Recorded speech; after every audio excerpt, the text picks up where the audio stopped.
नाज़रीन इकराम, हमारे माशरे में सबसे आसान काम किसी पर बिकाऊ होने का इल्ज़ाम लगाना है और इसको प्रैक्टिकली साबित करना बहुत मुश्किल है।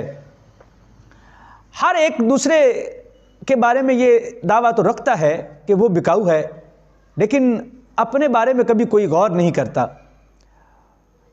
देखिए, ये बात कहना आसान है, किसी के बारे में ये दावा करना आसान है, लेकिन ये तो वक्त साबित करता है कि हमारे माशरे में कौन बिकाऊ है और कौन अपने नज़रियात पर, अपने अकायद पर और अपने उसूलों पर साबित कदम रहा। हम ये बात मुसलसल कहते आ रहे हैं कि उलमा के बारे में ये सिर्फ़ एक वजीफ़े के हुसूल पर ये एतराज़ करना कि ये बिकाऊ हैं, ये मुनासिब नहीं है। ये बात तो वक्त साबित करेगा ना कि कौन बिकाऊ बना।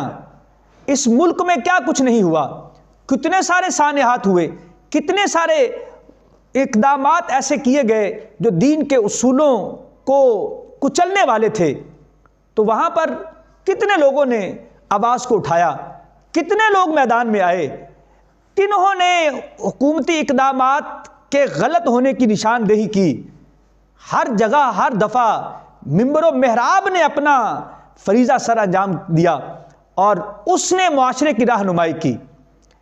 मैं इसलिए इस बात पर, इस मौजू पर और इस नज़रिए पर ज़्यादा गुफ्तगू नहीं करना चाहता और ना मैं किसी पर तनकीद का इरादा रखता हूँ और ना कभी ऐसा किया है। हमारी तनकीद में भी इस्लाह होती है और मकसद इस्लाह करना ही है, वरना यहाँ आज अगर अहले सुन्नत का दर्द रखने वाले लोगों के दिल में तकलीफ़ है तो हम भी उस तकलीफ़ से आगाह हैं और शायद हमारे दिल में भी आप लोगों से ज़्यादा तकलीफ़ हो, लेकिन कभी अपनी अदाओं पर भी तो गौर करें ना।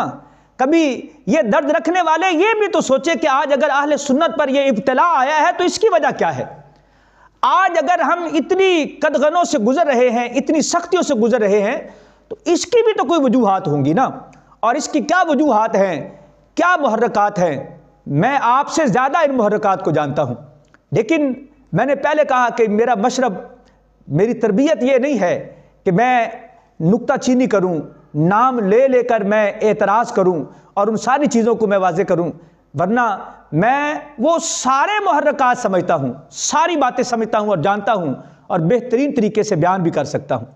इसलिए हमें ये बात ज़रूर सोचनी चाहिए